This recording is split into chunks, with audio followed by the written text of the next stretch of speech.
Imagine trying to understand the soul of a person from a fragment of bone, or to rewrite everything we thought we knew about history because of a single tooth. It sounds absurd, impossible, and yet this is what science dares to do. A shard of a skull, a charred fragment of wood, a rib cracked and fossilized by time. These are the whispers left behind by people who vanished tens of thousands of years ago. They wrote no books. They spoke no language we can decode. They built no cities, carved no monuments, and still, we know them. We know what they ate, how they moved, where they walked, and who they held dear. We know the structure of their knees and the burden of their lives. We even know who they loved across species, across time. From broken silence, we've built stories. From dust, we've revived memory. This is not fantasy. This is archaeology.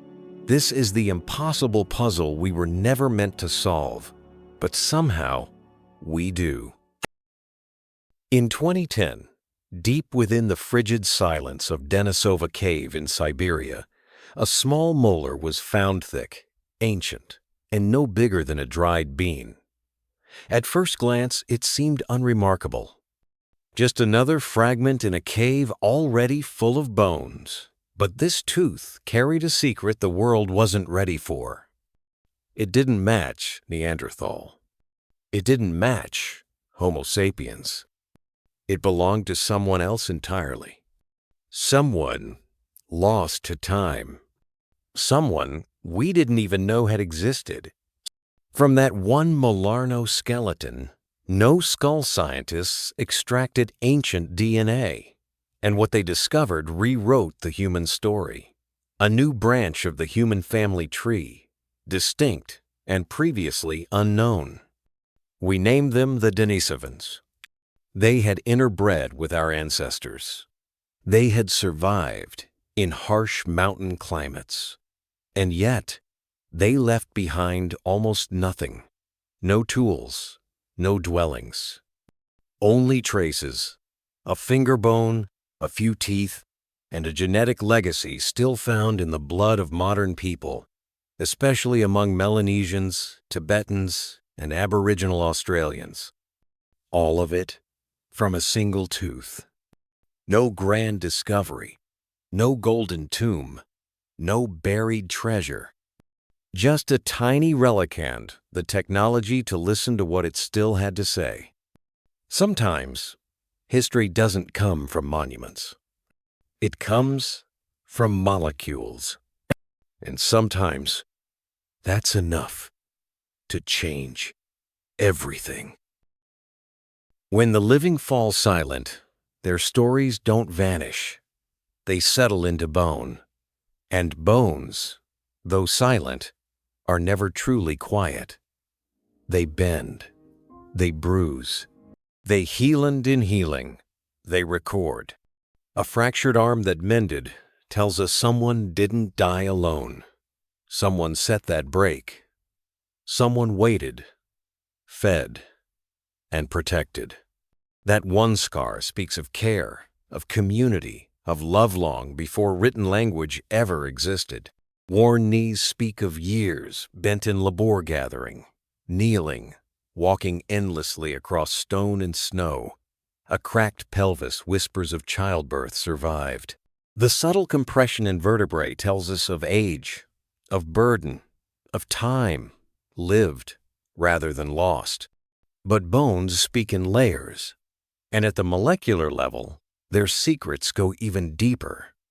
Isotopes carbon, nitrogen, strontium themselves into the skeleton like entries in a geographical diary. They tell us if someone ate mostly meat or grains. If they drank from nearby rivers or migrated across vast continents. If their childhood unfolded in the chill of the highlands or the softness of coastal air. Even the femur, long and sturdy, holds clues to how someone walked. Were they swift, stooped, wounded, The enamel on their teeth reveals not only what they chewed, but when they starved. Bones don't lie. They are silent witnesses, but in the right hands, they become testimony. And through them, the long dead risen not as ghosts, but as human beings, enduring, real, remembered. It began with a speck dust from a fragment of bone buried deep in the earth. Not much to look at, just calcium, protein, silence. But inside that ancient dust, something miraculous remained. Ancient DNA. Fragile, degraded, and yet still holding echoes of lives lived tens of thousands of years ago. From that whisper of genetic code, science cracked open a doorway into time, and what we found on the other side was staggering. We, Homo sapiens, were not alone. We mated with Neanderthals. We mingled with Denisovans. And perhaps this still unsettles the field we touched: other, forgotten branches of humanity.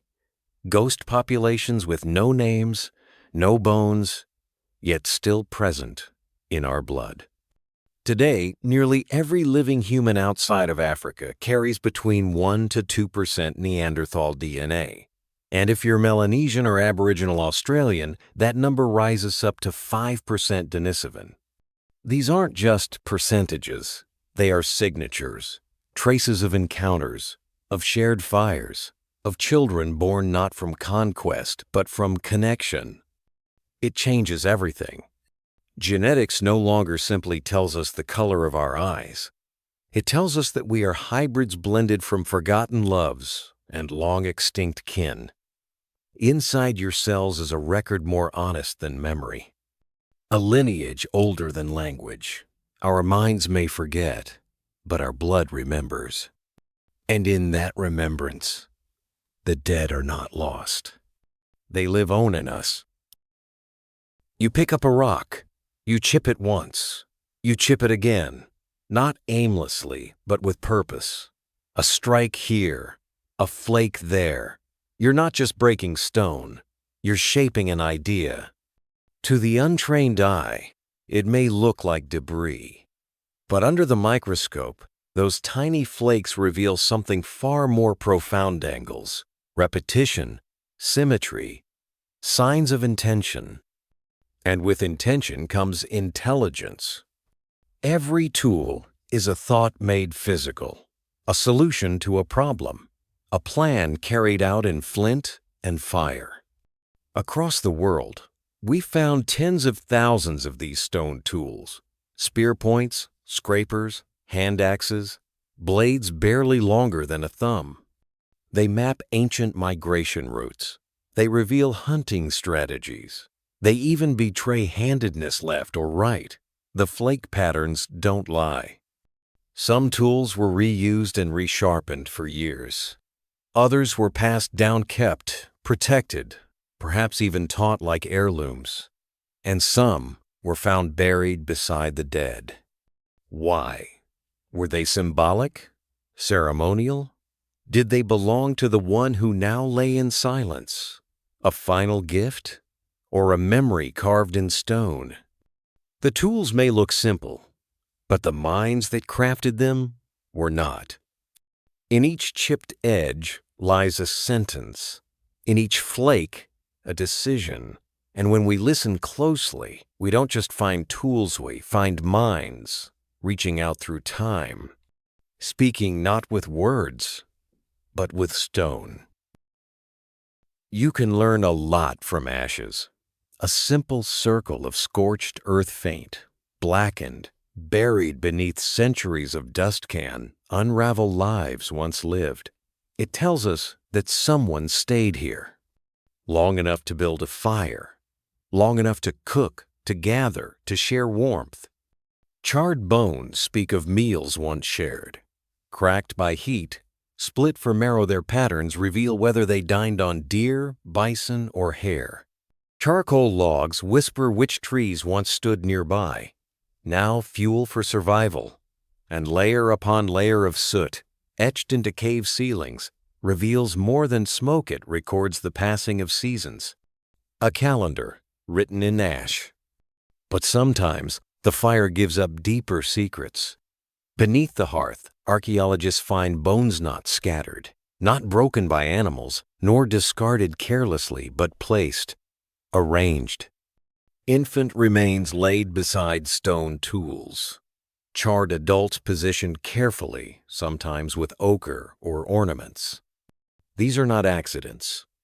At that moment, archaeology becomes something more. It becomes theology. We are no longer just looking at what people did. We are witnessing what they believed. Fire was not just utility. It was symbol. A portal, a farewell, perhaps even a prayer.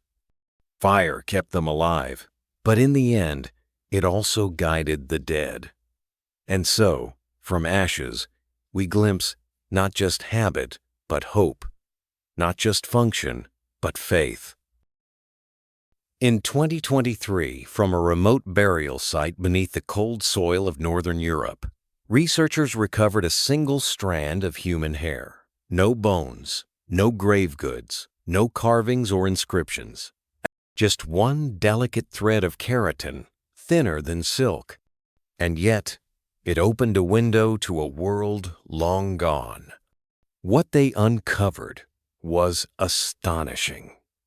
She lived nearly 20,000 years ago during the last ice age.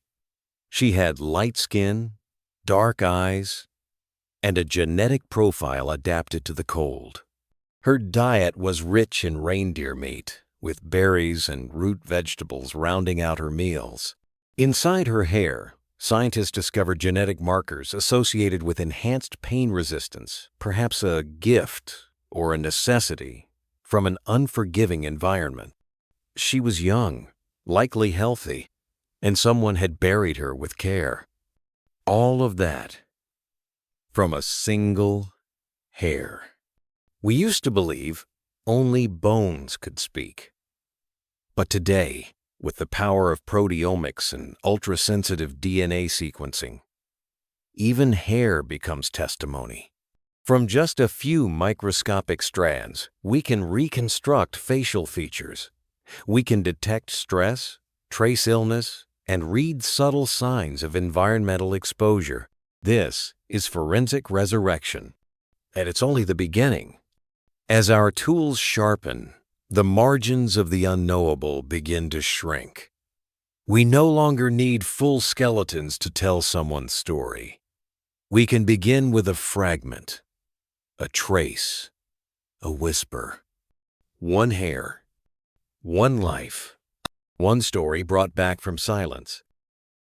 There are places in the world that defy explanation, caves that seem to hold time itself, like sealed vaults. Denisova Cave in Siberia is one of them. At first glance, it's just stone and silence. But dig deeper, and the earth begins to speak. Tools emerge from layers far too ancient to belong to Homo sapiens. Fragments of bone reveal strange combinations. Neanderthal jawlines paired with Denisovan molars. Then comes something even more unthinkable. The remains of a child. She was young, maybe 13, but her DNA told a story no one could have imagined. Her father was Denisovan, her mother, Neanderthal. They came from separate worlds genetically, geographically, and yet they met. They mated, and she was born. A hybrid of two species, two vanished lineages. She was not a metaphor. She was not a myth. She was real. We don't know what her people called her. We don't know what she believed or how she died. But scientists gave her a placeholder name, Denny. It's simple, modern, but it anchors her to us. It reminds us that she existed. Her bones were found thousands of years after her final breath. And still she speaks. She teaches us about connection, about complexity, about love across species. This cave shouldn't exist. The artifacts shouldn't be there. But they are. And so is she. Not just a genetic anomaly, but a bridge. A daughter of two worlds. For all our science, all our tools, all our calibrated instruments, there are still things that elude us. The past whispers in fragments, and some of those whispers we simply can't translate. Who carved the first figurines from ivory or bone? What did they mean to those who shaped them? A goddess? A talisman? A memory? What message lay behind the red handprints pressed against cave walls? Were they signatures? Warnings? Cries for remembrance? And the flutes carefully hollowed from bird bone, found alongside the dead. Did they sing in joy? Or mourn in grief? Were they played by the firelight? Or at the threshold of burial?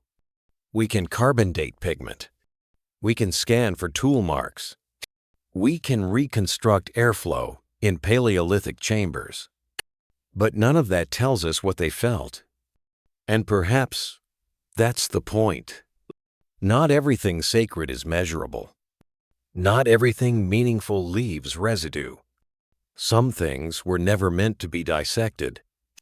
They were meant to be felt. A father's goodbye. A mother's lullaby. The wonder in a child's first step into the dark of a cave. Maybe the most important truths are not the ones we can prove, but the ones we share. And so we're left with these echoes of curiosity, of creativity, of mortality. They were like us, flawed, brilliant, and fleeting. And maybe that's all we ever needed to know. Every bone fragment unearthed, every ancient gene sequenced, every tool recovered from beneath millennia of dust, they all point to the same humbling truth. We were never alone. Homo sapiens did not walk onto the stage of history as the only star. We shared this world with others Neanderthals in Europe, Denisovans in Asia, and perhaps even still unnamed peoples in forgotten corners of the earth. They loved. They hunted. They buried their dead and cared for their sick. They sang. They carved. They made fire just like us.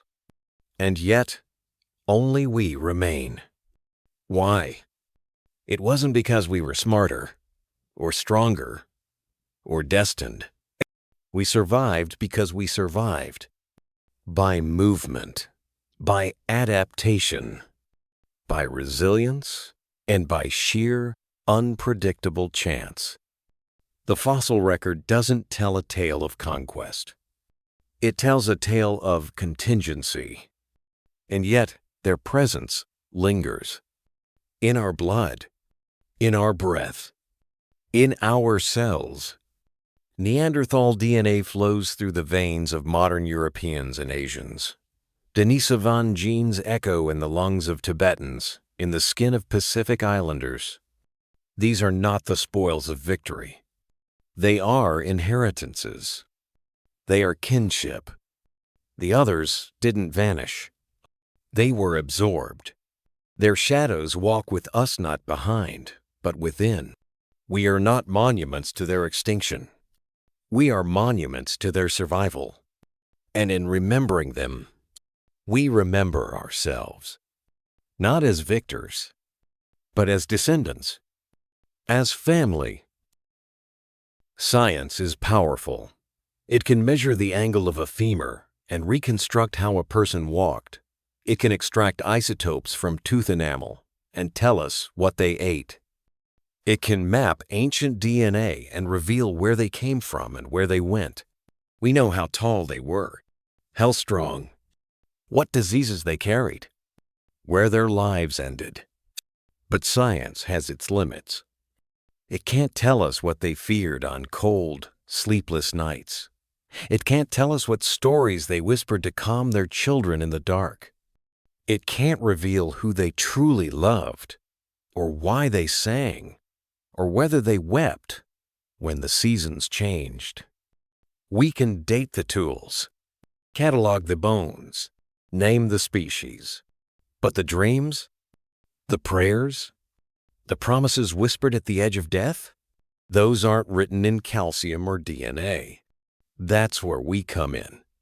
Not as scientists, not as archaeologists, but as rememberers, as witnesses, as carriers of meaning.